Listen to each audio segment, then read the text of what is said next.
everyone, and welcome to this special episode of the GCNC Worldview. I am your host, Jill Reddish, the co-founder of the Global Cannabis Network Collective. And today we're here for a very special episode in our series on the People Power Leadership series.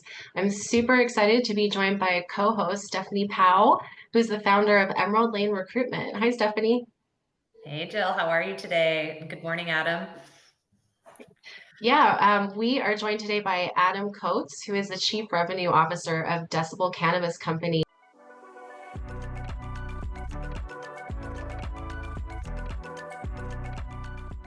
And we're so excited to have this conversation to dive into some, he's seen some interesting things from his background, from the beverage space that we'll get into. So, Adam, welcome to the podcast today. Yeah, thanks so much for having me. Excited to have this conversation. Yeah, so let's get right into it. Will you go ahead and tell us a little bit about your background and kind of how you got to now, and then we'll go from there.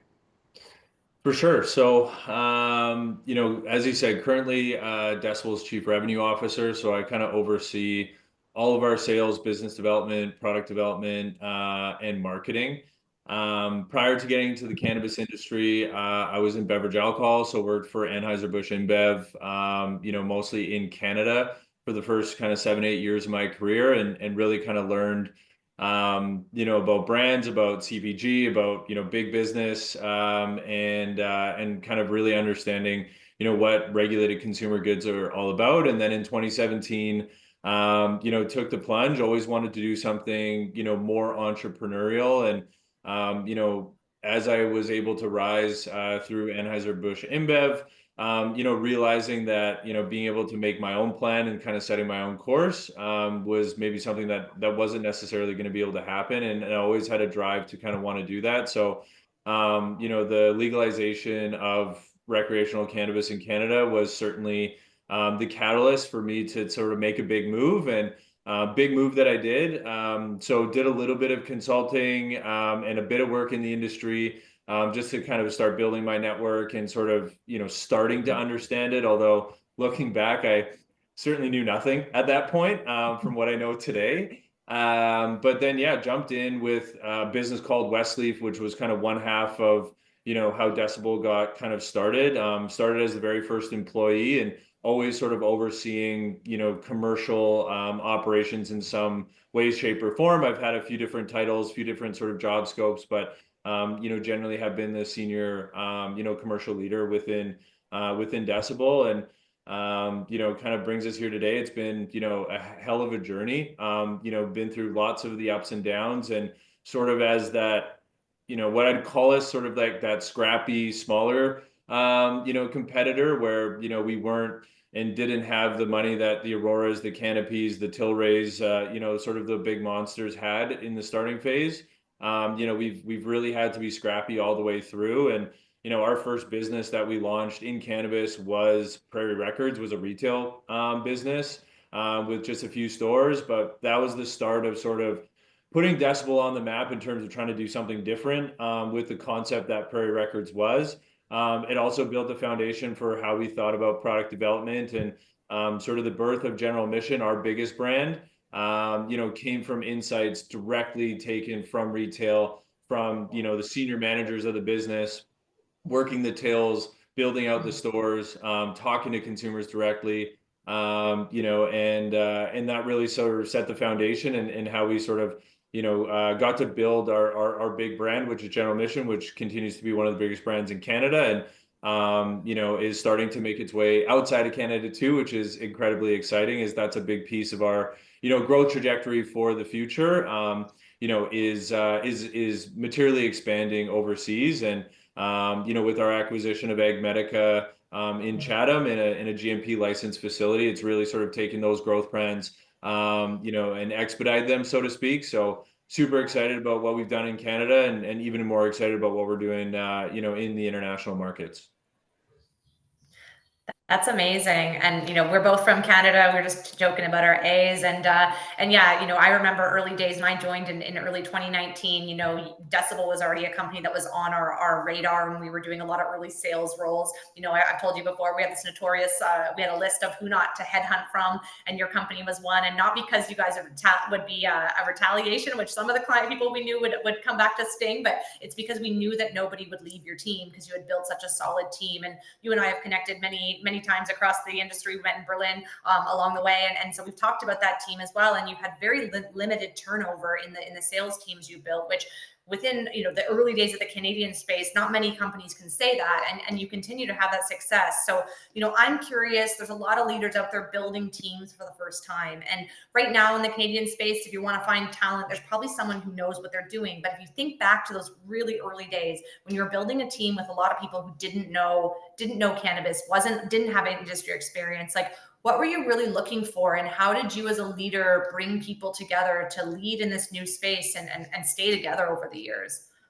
Yeah, really good question. And I think certainly I would say got lucky. I think if anybody says who luck isn't involved in finding some really great people and sort of lucking out, but also certainly made some mistakes along the way in terms of like, what I thought I would be looking for versus, what, we now look for and sort of are much more refined in terms of experience. But then there's the intangibles, which are so hard to suss out in an interview process. And you kind of really have to, put them into the fire to really understand, whether those intangibles exist. But, I think in terms of the profiles and the types of people that we were looking for, I think certainly people who had some level of product knowledge, and sort of an affinity to cannabis. But I think where we changed was originally I went very far in wanting to be very focused on cannabis experience, cannabis knowledge, and then kind of teaching more of the professional sales side. I think we changed a little bit to looking more for, seasoned sales professionals, regardless of industry, and then more teaching the industry and the product side. I think that's the way we ended up going because, we're a small but mighty team. Like we're always going to be competing against, other brands and companies who have, larger footprints, more capital. And so we just have to be more effective to be able to compete with sort of the top tier LPs. And I think we've done a really good job of that. But in terms of like retention and keeping our team intact and having very little turnover, which I'm very proud to say we still have very light turnover, especially when we think about sales and commercial teams. They can be a bit of a merry-go-round. And we've really been able to hold on to, our people and have a really engaged overall team. And I think from the start of it, I was extraordinarily involved from the get-go. I've always sort of held a C-suite type of title, but I've never really shied away from doing non-C-suite things. And I think where some of the other larger companies or larger market cap companies, made mistakes is that those executives really had no idea, no connectivity to what was going on. I mean, when we first hired our sales team, it was myself as the leader, and then we hired individuals, one for Alberta, one for BC, and one for Ontario. They all reported into me, and for the first few years, the whole sales team reported into me directly while I was doing all the other sort of management things that you need to do, sort of building a business. And so I was always available. I spent a lot of time with them in market, and was really agile in terms of like learning what was working, what wasn't for our teams, but also our products, and being able to react really quickly. I think things like compensation structure, the variable compensation and bonus kind of or incentive structures, and then just those like really kind of human elements, which I think is really unfortunate on how some, organizations have treated people in this industry and left a lot of bad taste in mouths. And a lot of people won't go to the cannabis industry because of their experience. I tell every new person who starts on my team, whether they report directly to me, or they're just part of my organization, that it's human being first, employee second. And really what that means is just, I'm looking out for you as a human. I want to know you as a human, what your goals are, what your ambitions are. And, the work will always come second. So, If there's something that comes up, in someone's family or someone's life or otherwise, it's acknowledging that and creating space for that, and just know that they're supported. It's the really small, simple things, and that you build that really personal connection. And when you feel like your boss, which was me in a lot of cases for my team, really wants the best for you and your family. It's amazing how much they will do for the business in turn. And so there's a lot that it takes a lot of time, but it also helps build those relationships, and really that trust and the wanting to win together and be successful. And I think that really has gone a really long way with our team. I think a few other things, like we do a really good job, I think, with onboarding. We're very detailed. They're getting a 2 or 3 week onboarding schedule, a week in advance of them starting. We make sure their business cards for salespeople, because they still use them, are there, their laptop, a little welcome package, just like something like, before they start, to know that, hey, we've thought of you. You're not an afterthought. We're excited for you to be here. And here's what is going to come in your first few weeks. Very detailed. Sometimes it's like by the day, by the hour, just to help reduce that inevitable anxiety anybody might have for joining a new business, especially one in cannabis, which, has a reputation of being, yeah, fairly chaotic. And so, that has been a big resounding piece of feedback that we've always gotten about how we onboard people and bring them into the team and make them feel welcome. So all kind of small things, they don't cost anything except a little bit of time. And so, those are just a few things that I've found that have worked really well. And, there's a laundry list of stuff I could go on and on, but those are some of the highlights for sure. I mean, that's impressive. I feel like I haven't heard anybody talk about small details like that in their onboarding process in a minute in cannabis. So that definitely sets you guys apart. I mean, I'm almost curious about the nuts and bolts of what kind of teams and capacities do you put against that? Because like you said, some of those things don't take a ton of money, but they take time and preparation.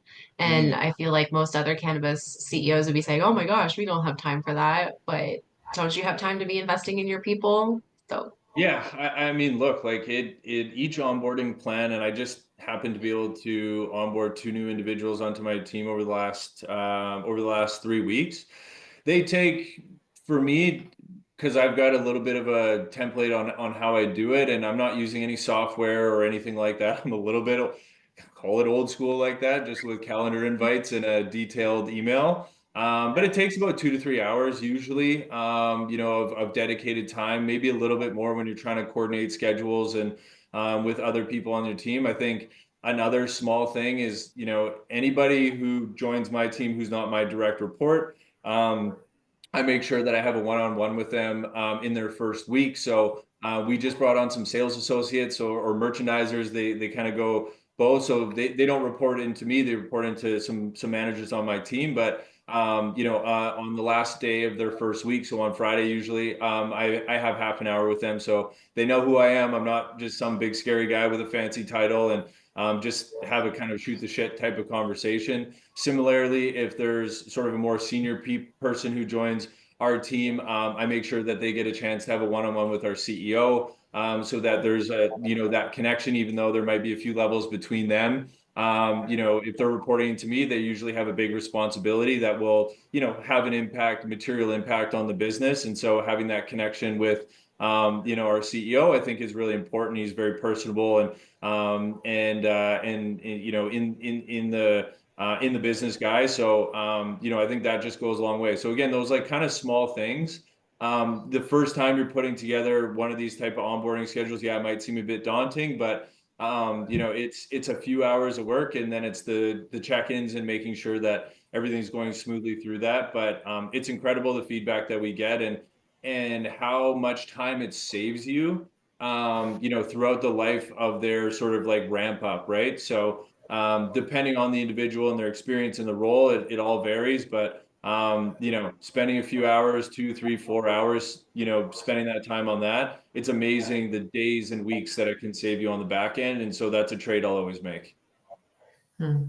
Absolutely. And interestingly, Adam, I went to one, like you talk about being very hands-on and being involved. And one of the things that I've actually been with where you participated was it was product testing, consumer testing at the space in Toronto that when you had the new general admission flavors, I think it was, and you were there standing alongside your team as those new products, got launched. And so I think, as you said, that gives you so much insight into what's happening, being really connected to your team, hearing from them, making a safe space, making those connections, but then actually also, being involved in, as you said, the customers and the clients and understanding from Prairie Records, what people want and need. So, as you have expanded from a domestic market and built your team, to be bigger, but now you're looking international, Decibel is a big medical exporter into the medical cannabis markets. And you've brought some of those products into it, you being so hands-on, that's again, a bit of a unique perspective. So do you want to talk about sort of how you pivoted from a domestic model to looking at international sales, and then how some of that hands-on customer knowledge has really helped you to leverage that space?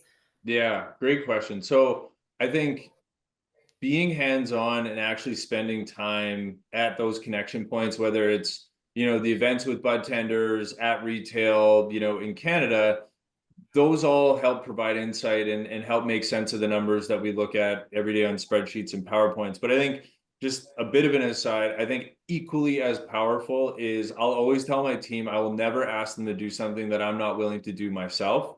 And so being and showing up and being side by side with them and saying, hey, like, I'm not too big for this. I'm like not just going to send you out and freeze your ass off in December outside.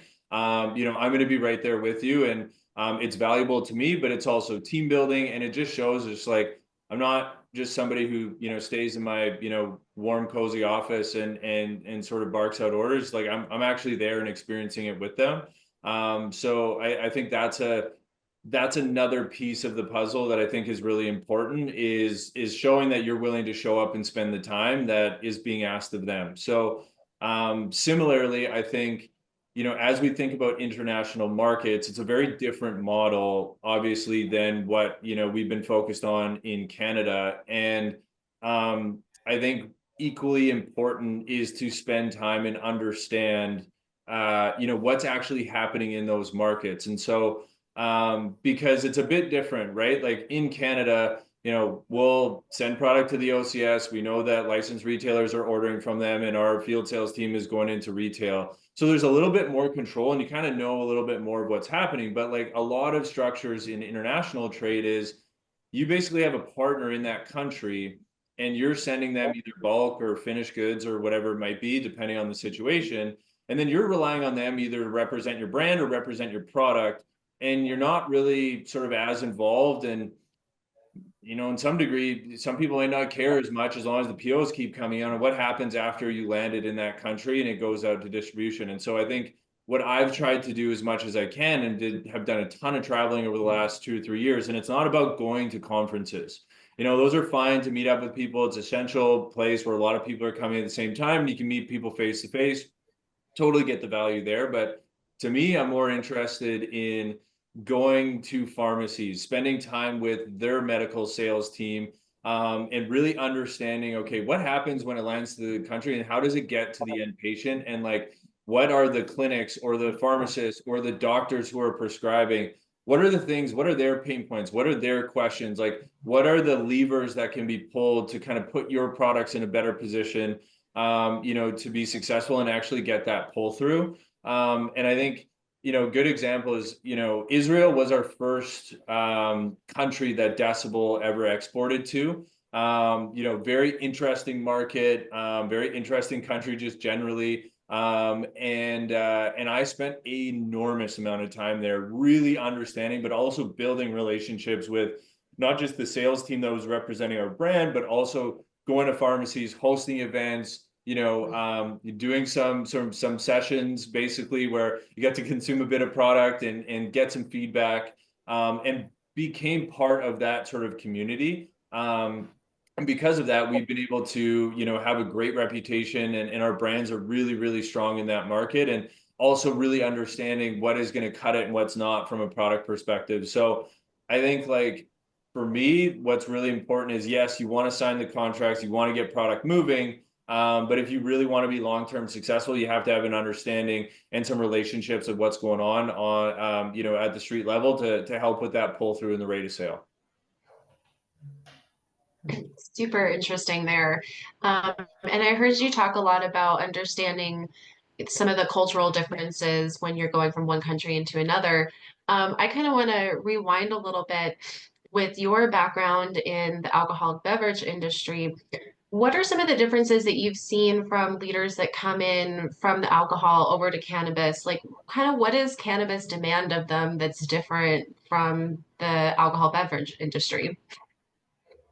Um, we could spend an hour just on this topic. But yeah, certainly there was a lot of kind of management and up that came from beverage alc, whether it was spirits, RTD, beer, that came into cannabis. And I think at a high level, yeah, the distribution or route to market is roughly the same. Like, in some provinces you've got, you've got the provinces who are in sort of usually in the middle in terms of being the distribution or sort of the clearinghouse, if you will. And you've got private retail or government-led retail that is getting to the consumer. So that all is kind of the same, I would agree, but then it kind of stops there. Like, even if you think about the number of need states and occasions there are for alcohol versus cannabis, extraordinarily different. So the consumer is different. The level of understanding and comfort with the product, very, very different. And then I think as well, like, beer has been brewed for, you could argue thousands of years. But commercially, since the end of prohibition in the 1920s, like, it's had a lot of time. It's had over 100 years of innovation and commercialization, and it's not a finicky product like cannabis is. And so you can look at a room the wrong way in flowering, and all of a sudden it goes from being the most marketable thing in the world to the least. And it's very, very fickle. And so that consistency of production and product is very difficult, and you have to maneuver around that. That goes on on steroids when you're talking about international markets with the different requirements depending on the market it's going to. And so, yeah, I think those are some really key differences. But something that actually a member on our board sort of told me, which I think is also really relevant as well, is that a lot of folks who came over from CPG into cannabis, they worked on established brands, right? So, whether it was Budweiser, Crown Royal, or something like that, those are established brands where you're really just kind of executing against something that's already been really established. Whereas you come into cannabis, you have to build something from the ground up. Like when we built Prairie Records, I'd never built a brand from scratch before. It was like, hey Adam, go build, like, what's our retail brand? And it's like literally a blank sheet of paper, and just like, holy shit, like, yeah, I guess we got to figure this out. And it's not just like, there's everything that goes into it, and then actually what actually comes to life, and then there's actually what you can do based on regulations, and then all the other constraints that you're faced with. And so I think that's a really big difference, right? If you've got somebody who spent 10 or 15 years at Diageo or ABI or something like that, they haven't usually probably built a band from scratch. And if they did, massive agency and sort of like overall corporate support. Whereas, if you look at a business like us, we've used some agencies in the past, but like you're doing a lot of the heavy lifting yourself. And there's a lot of constraints that you're facing. And so brand is a really interesting conversation in cannabis. I don't know if there's really anyone in Canada who has, fully established a brand. I would love to say that General Mission is one of those. It's certainly one of the biggest from a sales perspective. It certainly has a lot of awareness. But I think humbly, I would argue that we still have work to go to actually, create true brand and have it be as sticky as a Nike, a Crown Royal, or Budweiser, or something along those lines. And I think there's a lot of work to go to be able to establish that. So there's a ton of difference for me. And I think when it comes back to who's going to be successful or not, the resume is one thing. It kind of gets you, I guess, a bit of the conversation, but then it comes down to intangibles. And that's really what will set people apart, whether they're going to be successful and thrive in the cannabis industry or not. And that's my experience, and I will, I will die on that hill. Well, yeah, and it's interesting because you bring up the long game, right? Canada is at what, 7 years in October. We've had our legal framework. You've been in the industry that long, and you still talk about there's lots of space to go, lots of learning. You know, I think anyone coming into this industry needs to be aware that they're playing a long game here. So leadership, you know, being open to evolution, being open to learning, open to training, and also pivoting with the markets and expanding, you know, is definitely a lesson that I'm hearing here as well. And, you know, with brands and going on the brand conversation, you know, General Admission is a strong brand, and you've recently begun exporting an advanced product, a 2.0 or a vape product, which is unique because we're often hearing about flower. So, you know, taking that brand into a new market, and you know, I know we can't get too deep into that, and it's a whole nother conversation as well. But how was it taking a brand that had been so recreationally focused with an advanced product, taking it into a new market? How has that been for you?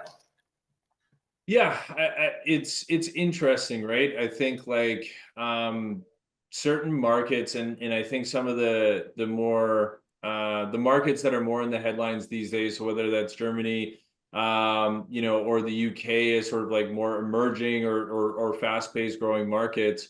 You know, there's not a big desire, as big of a desire for, you know, necessarily Canadian brands, and even the UK has really shifted, or even recently over the last 6 months, about what they're deeming acceptable or not. And so we've had to pivot a little bit, whereas like General Mission is a very recreational brand. Like if you go to the website, if you look at it, you know, it's not screaming medical to you, right? And so you know, we're having to do some thought around, you know, what our brand portfolio looks like, and, you know, whether, you know, our recreational brands, you know, do make sense, or if we need to kind of reposition them a little bit to be a bit more relevant and a bit more palatable for, you know, doctors and medical professionals to prescribe against. You know, all comes back to, you know, the quality of product and what it's actually going to deliver for the patient, and that's what you have to lean into.